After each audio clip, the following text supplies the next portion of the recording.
Jangan tinggalkan Islam sedetik pun, jangan tinggalkan Islam. Karena apa? Karena Allah telah memberikan itu kepada kita. Dan sekarang orang di luar, terutama di negara-negara barat, melihat Islam ini luar biasa. Banyak sekali kampung-kampung saya katakan itu tidak menghafal jumlah anak yatim, tapi menghafal jumlah janda. Jadi kalau kita tanya sama Pak Kecik, berapa yatim Pak Kecik di kampung? Oh, maknya ketua ulun. Yang janda pada Pak Kecik, nah 20. Pemimpin dunia ini umumnya anak yatim. Nabi Muhammad yatim. Kalau di kita siapa? Soekarno yatim, Soeharto yatim, Habibie yatim.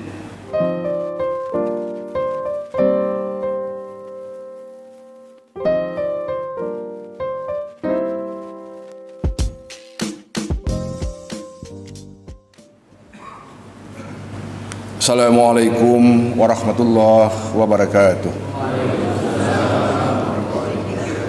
Alhamdulillahilladzi anzala as-sakinata fi qulubil mu'minin liyazdadu imanan ma'a imanihim. Asyhadu an la ilaha illallah wahdahu la syarika lah wa asyhadu anna Muhammadan abduhu wa rasuluh. Allahumma shalli ala sayyidina Muhammad wa ala alihi wa sahbihi ajma'in. Qala Allah subhanahu wa ta'ala fil Qur'anil Karim. A'udzu billahi minasy syaithanir rajim. Wa minan nasi man yashri nafsahu ibtigha'a mardatillah wallahu ra'ufum bil 'ibad. Shadaqallahul 'azim. Hadirin yang berbahagia, subuh yang kita cintai, Allah berikan kepada kita kesempatan yang luar biasa, berikan kesehatan, berikan waktu. Tentunya ini sebuah syukur kepada kita, karena subuh itu tidak sembarangan. Hanya orang-orang yang terpilih yang sampai ke masjid. Itu yang harus ada dalam hati kita. Hanya orang-orang yang terpilih yang sampai ke masjid. Selanjutnya, salawat dan salam marilah sama-sama selalu kita sampaikan ke haribaan Nabi kita, Nabi besar Muhammad sallallahu alaihi wasallam. Suri tauladan yang tidak pernah lapuk, yang tidak pernah kering, yang tidak pernah turun dalam suasana apapun. Itulah Nabi kita. Laqad kana lakum fi Rasulillahi uswatun hasanah. Nabi yang patut, pantas selalu di hati kita. Allah berikan kepada kita hidup di akhir zaman dengan Nabi kita yang jelas dan tuntas. Di Nabi kita ini bukan sekedar yang sebagaimana yang kita pahami bersama dengan Nabi-Nabi yang lain. Nabi kita ini contoh segala contoh. Kita mau apa ini? Mau jadi orang politik? Nabi kita pemain politik. Kita mau jadi apa nih? Pemimpin masyarakat. Nabi kita pemimpin masyarakat. Keluarga, Nabi kita berkeluarga. Pedagang, Nabi kita pedagang. Sampai-sampai dikatakan 1/9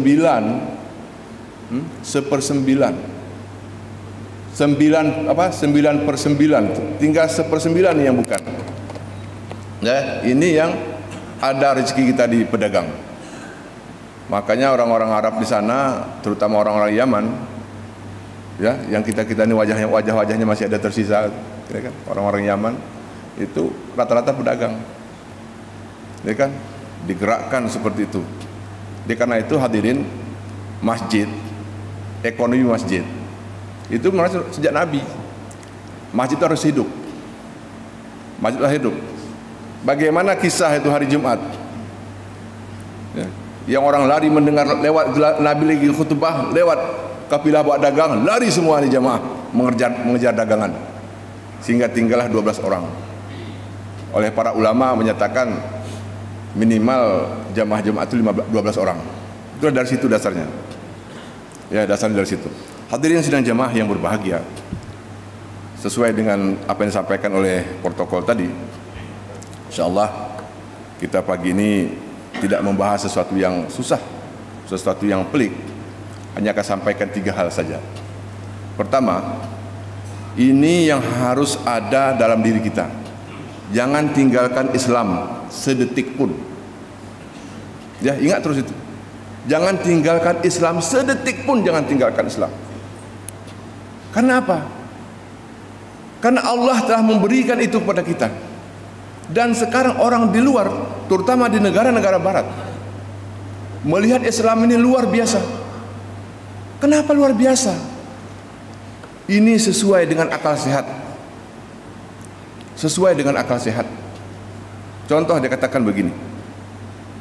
Kita berislam itu tidak tergantung siapapun.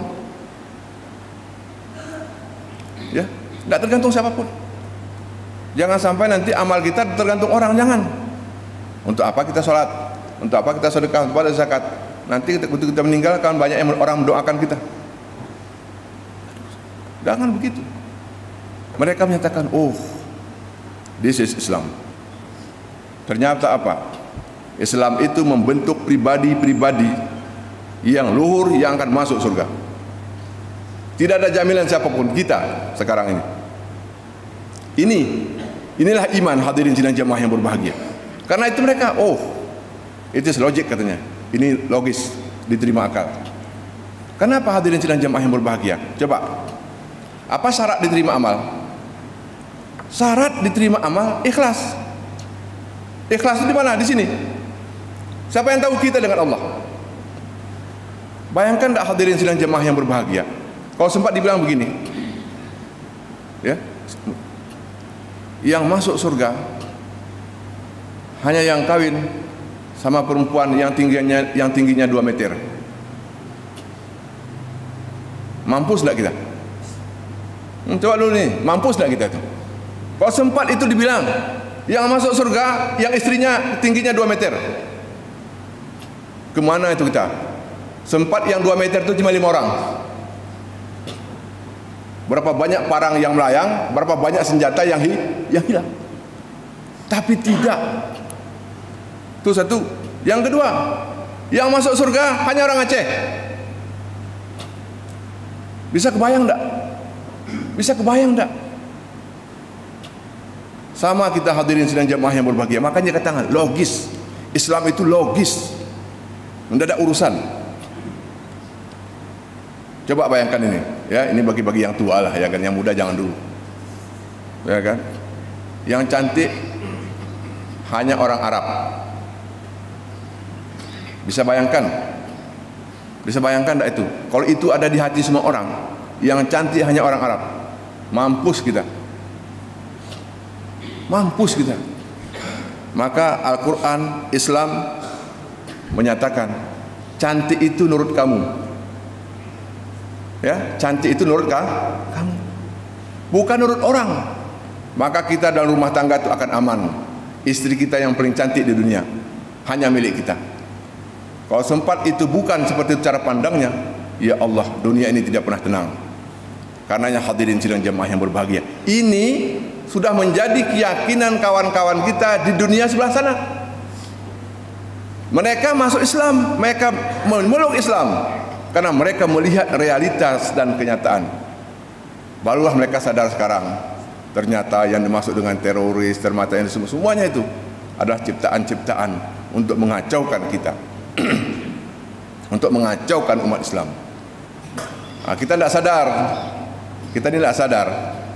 Di cara berpikir kita begini, cara berpikir orang yang pesimis. Tahu Bapak, cara berpikir orang yang pesimis, yang nampak selalu perbedaan. Ya, yang nampak di kita selalu perbedaan. Itu cara berpikir orang pesimis. Misal begini, oh dia karena motor, tanya gahlom, pandai pengen. Itu kalau orang ada di hati kita, itu salah satu ciri orang pesimis. Ada itu. Kalau orang dah beli mobil, alhamdulillah. Kalau saya sakit, adalah orang yang ngantar saya ke rumah sakit. Ya kan? Di kampung kita orang punya mobil banyak, alhamdulillah. Berarti rahmat Allah ada di kampung kita. Tidak pernah itu berpikir seperti itu. Ya, hadirin sidang jamaah yang berbahagia. Ini Islam, demikian yakin orang dengan Islam, kita yang dalam Islam ini apa yang perlu kita lakukan? Yakinkan diri, perkuat iman. Kenapa? Karena iman ini yazid wa yanqus. Iman itu berkurang dan bertambah. Datang mood bagus, tinggi iman.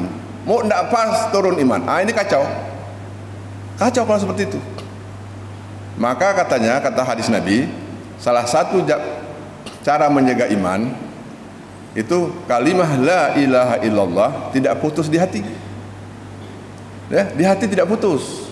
Kata-kata la ilaha illallah, la ilaha illallah. Dalam hati tidak putus. Itu cara salah satunya. Itu yang hadirin sidang jamaah. Jadi apa tadi? Jangan tinggalkan Islam sedetik pun dalam kehidupan kita. Yang kedua, ayat yang saya bacakan tadi.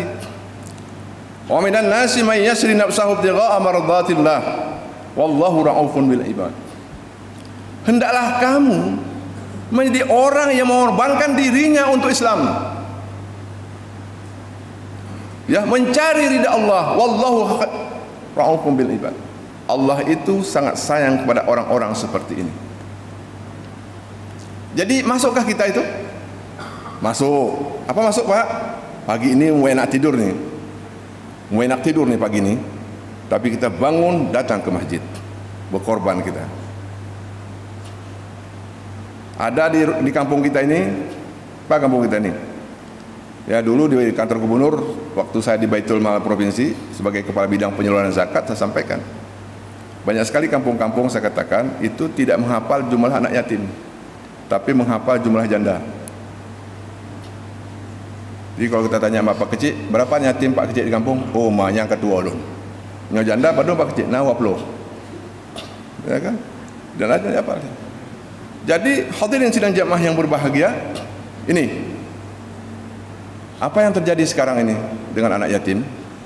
Ternyata konsep menjadikan anak yatim satu lembaga pendidikan dilatih di situ, itu perjuangan yang berat. Beberapa survei yang saya lakukan ternyata mengumpulkan mereka satu sekolah itu dengan sentuhan-sentuhan peraturan yang sedemikian, itu sangat berat. Mungkin karena itu hadirin sidang jamaah yang berbahagia, kalau kita punya kemudahan ada anak yatim, bagusnya tinggal sama kita. Tinggal sama kita. Mungkin Allah itu kenapa orang kawin dengan ibu anak yatim, maka anak yatim akan terjaga. Dia merasakan rumah tangga. Tapi kalau dia pindah ke sekolah, rasa kasih sayang dalam rumah tangga tidak dirasakan. Hadirin bisa bayangkan enggak? Pemimpin dunia ini umumnya anak yatim. Nabi Muhammad yatim. Kalau di kita siapa? Soekarno yatim, Soeharto yatim, Habibie yatim. Coba. Dan yang lain-lain. Jenderal Fabian Fair, jenderal terakhir Ferdinand Marcos, itu malah bukan sekedar yatim, anak haram. Ya, anak haram lagi. Paham maksudnya anak haram, bapak-bapak kan? Anak haram. Dipelihara, dibesarkan jadi jenderal akhirnya. Itu jenderal terakhir Presiden Ferdinand Marcos di Filipina. Ya, coba. Jadi artinya apa? Karena potensi itu tidak tentu anak orang kaya hebat. Begitu kita merasa punya materi, anak kita tidak hebat, kita hebatkan anak yang perlu dihebatkan. Inilah kita, pengabdian kita. Jadi karena itu hadirin sidang jamaah yang berbahagia, kalau umat Islam ini memberi perhatian seperti ini, maka kekacauan sosial dalam masyarakat kita tidak terjadi. Ini kita abai melihat yang perlu kita bantu abai kita. Ya, ini ada dua kisah perlu saya sampaikan kepada kita. Ya, dua kisah. Pertama, Nabi lagi duduk-duduk ini di Madinah. Nabi lagi duduk-duduk santai di Madinah. Tiba-tiba turun ayat. Man zallazi yuqridullahu qardan hasana fayudha'af lahu wa lahu ajrun karim. Kata beliau begini, barang siapa yang meminjamkan hartanya kepada Allah, ya, Allah akan memberikan balasannya, nih, mendabelkan pahalanya, dan juga memberikan fayudha'af lahu wa lahu ajrun karim. Allah akan balas, melipat gandakan hartanya, juga memberikan walahu ajrun karim. Apa itu walahu ajrun karim? Nah, ini yang kita kadang-kadang lupa. Jadi waktu itu hadirin sidang jamaah yang berbahagia, ada seorang sahabat, dia tidak bergabung dengan Nabi. Besoknya datang dia pegang paha Nabi begini, hadirin. Nah, pegang begini dia pegang paha Nabi begini. Ya Rasulullah, saya dengar kemarin ayat turun, man zalladzi yuqridullaha qardan hasana wa yudha'af lahu wa lahu ajrun karim. Benar ya Rasulullah, benar ya Abdullah bin Dahdah, benar. Kalau begitu ya Rasulullah, nih paha enggak pindah-pindah nih pegangnya. Kalau begitu ya Rasulullah, kebun kurma saya yang lagi berbuah sekarang 4 hektar saya wakafkan, kalau bahasa kita sekarang, saya wakafkan kepadamu ya Rasulullah. Sedang berbuah, bukan yang sudah habis buah nih, ya, yang sedang berbuah, yang enak dilihat, yang lagi dinikmati. Ya, apa kata Nabi? Saya sudah melihat tempatmu di surga, Abdullah bin Dahdah. Pulang dia. Nah, ini hati-hati nih, ya, hati-hati nih kalau kita mau berwakaf. Pulang dia ke rumahnya, ke kebun kurma. Anaknya lagi mengambil buah itu. Wahai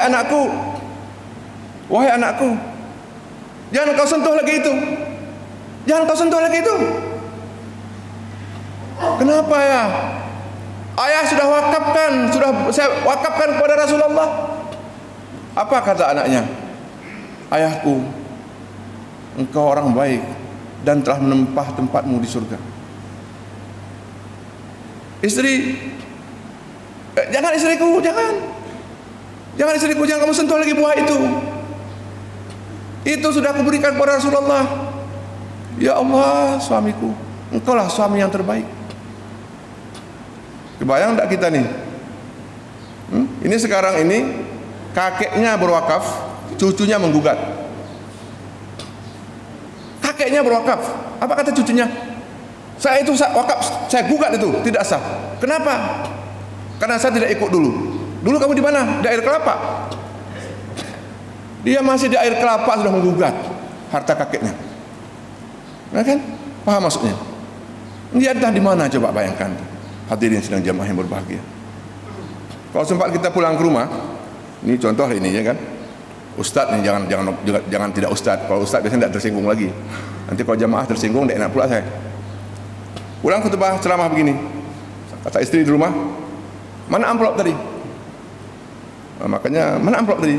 Kata khatibnya, sudah saya serahkan sama anak yatim di jalan tadi. Anak yatim. Curiga istri sama Ustadz. Benar nih sama anak yatim katanya kan, jangan-jangan sama ibunya anak yatim. Ya kan? Dia hadirin sidang jamaah yang berbahagia. Bayangkan enggak? Mana sekarang Abdullah bin Dahdah zaman modern? Mana? Itu hadirin sidang jamaah yang berbahagia. Kita pernah dengar dulu beasiswa mobil oil, Ford Foundation, Toyota Foundation, semua itu dia sekolahkan orang-orang kemana-mana. Jadi SDM itu pulang lagi. Tapi kita sekarang mana? Mana Abdullah bin Dahdah itu di kita itu mana? Mana? Hadirin sidang jamaah yang berbahagia. Yang kedua, cerita yang kedua. Jadi pada satu ketika waktu perang Khandak itu kan di Farid, itu kan di apa itu? Di gotong royong lah bahasa kita sekarang, gotong royong. Ya Allah, dia lihatlah para sahabat itu, hadirin sidang jamaah yang berbahagia, sudah bergelimpangan di situ. Hadirin kan tahu itu bergelimpangan. Habis kita gotong royong, kan tertidur tuh. Tertidur itu, tidur semua. Udah kecapean tuh. Ada sahabat namanya Haris. Aduh, ini sahabat Nabi ini sudah kelaparan nih. Mana caranya nih? Kambing tinggal 2. Kambing tinggal 2 nih. Mana caranya? Akhirnya singkat cerita, dia pergi ke rumah, pulang ke rumah. Dia bilang sama istrinya, dia potong itu, potong kambing. Istriku, ini Rasulullah dan sahabat itu sudah bergelimpangan, sudah kelaparan. Tolonglah ini, saya cari tepung, dibuatkan roti apa semua pakai kambing semuanya. Selesai, Dia lapor sama Nabi. Lapor sama Nabi. Ya Rasulullah, saya sudah menyiapkan makanan siang. Kalau bahasa kita sekarang, saya sudah menyiapkan makan siang. Kata Nabi begini, nanti saya yang bagi. Nanti saya yang bagi. Jangan kamu taruh makanan langsung kamu serahkan ke mereka, jangan. Saya yang bagi nanti. Ya Rasulullah.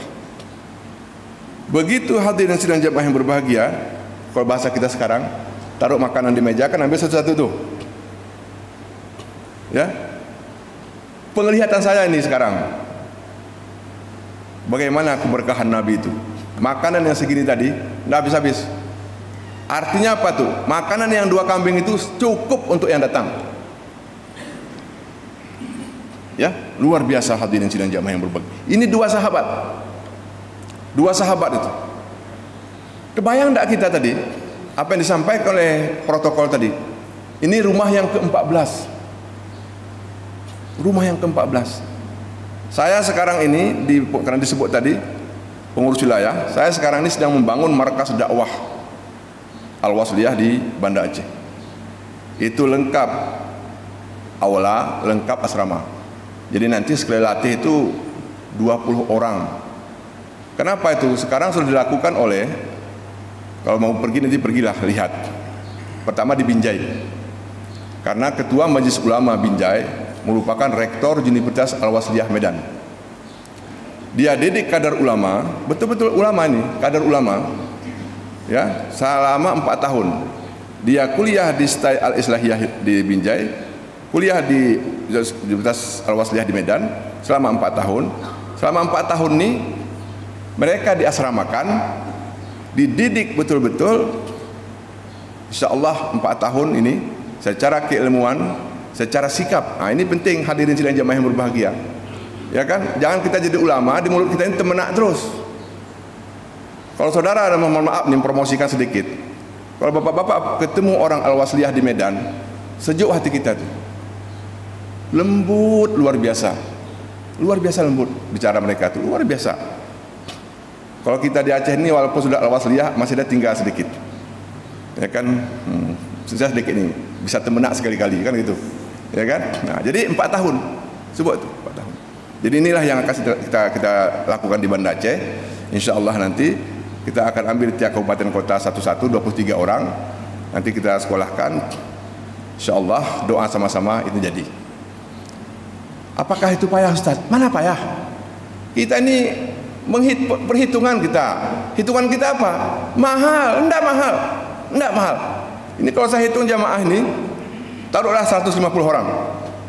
150 orang. Ya, 150 orang. 100.000 per bulan, 15 juta. Mahal, ada mahal. Itu di Medan, kebetulan ada orang yang agnia. Dia katakan begini, Ustaz, itu untuk konsumsi mereka berapa satu bulan? 15 juta, Ustaz. Itu saya tanggung setahun. Ini, tengok di tangan saya nih.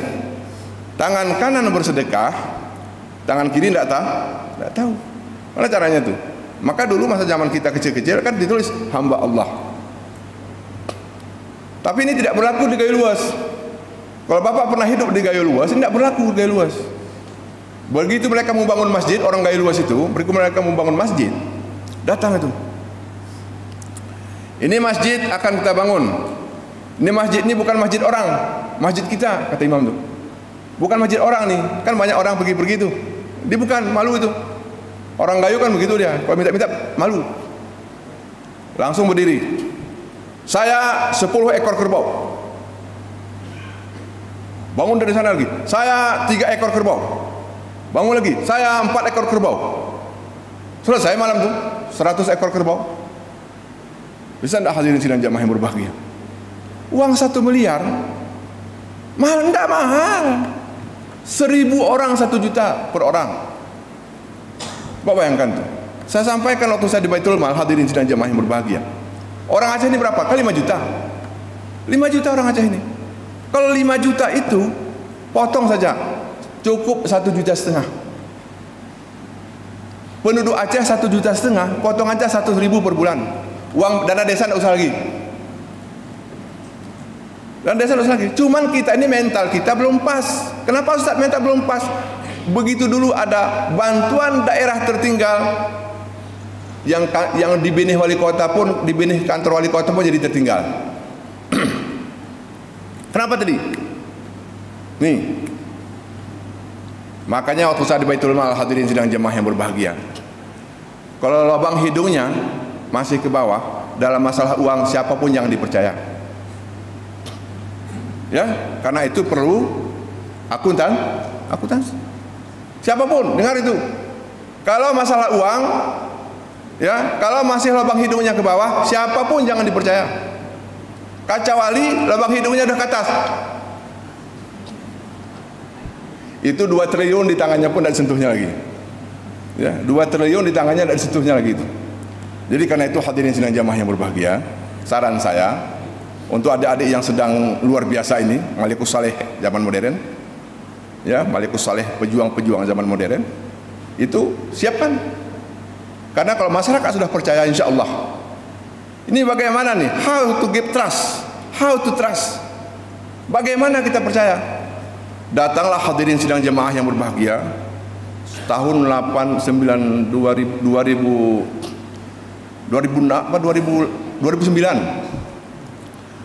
datang seorang wanita Jepang dari Australia. Dia wanita Jepang, warga negara Australia. Ketemu sama saya, menanyakan syariat Islam di Aceh, menyangkut masalah keuangan. Tanya begini, saya katakan, saya cerita tentang Jepang, bagaimana restorasi semua. Dia bilang, katanya, dia orang Jepang. Dia orang Jepang. Dia bilang, apa itu, katanya. Saya tidak mau dengar lagi. Kok bisa? Saya ada yang mengagumkan, katanya. Apa yang mengagumkan? Sifat Rasulullah itu. Sifat Rasulullah. Sidik, amanah, fatanah, tabligh. Kan ini menjadi konsep nih. Jadi ternyata saya baca buku manajemen itu kembalinya ke hanya satu kata, hadirin sidang jemaah yang berbahagia. Kata apa itu? Kata amanah. Bayangkan buku, berjuta-juta jilid utal semua itu buku-buku itu kembali ke kata amanah. Coba tanya bendahara dulu ini, jangan sekarang, bendahara dulu, catat uang masuk, catat uang keluar. Tidak ada di pikirannya yang masuk 400, yang masuk 700, yang keluar 800. Tidak ada. Bagaimana masuk 700, keluar 800? Maka kita tidak benar-benar nih. Karena apa yang kita catat tidak pernah sesuai dengan apa yang ada, ya, dalam aturan itu. Jadi kalau hadirin sidang jemaah yang berbahagia, terakhir, kemajuan kita tidak tergantung orang. Ya, kebangkitan kita tidak tergantung orang. Kebangkitan dan kemajuan Islam ada di sini, ada di hati kita. Kalau kita terus menjaga kebersamaan, insya Allah kita akan maju, kita akan jaya. Tetapi kalau di hati kita ini kamu berbeda sama saya, maka disitulah kehancuran Islam. Ya, ingat itu. Di hati kita. Kalau kita masih bisa satu hati, insya Allah Islam bangkit, insya Allah Islam maju. Tapi di hati kita ini, kalau kamu berbeda sama saya, di situ Islam itu selesai. Bayangkan nih, berapa suku di Indonesia? Mayoritas kita bangga, tapi suku berapa? Kalau itu kita sebut, udah selesai. Orang luar negeri tahu dia, menguasai Indonesia itu gampang saja. Mereka bersuku-suku banyak itu, gampang aja kita sulut habis. Jadi karena itu hadirin sidang jemaah yang berbahagia, marilah kita satu hati, kita jaga negara kita ini, kita jaga keamanan kita ini, insya Allah kita akan maju. Demikian yang dapat saya sampaikan. Mohon maaf, ini karena suara tidak bisa seperti ini, saya mohon maaf ya semuanya. Mudah-mudahan hadirin sidang jemaah yang berbahagia, kegiatan kita subuh ini diberkahi Allah Subhanahu wa taala. Amin amin amin ya rabbal alamin. Nasrun minallah wa fathun qarib wa basyiril mu'minin. Assalamualaikum warahmatullahi wabarakatuh.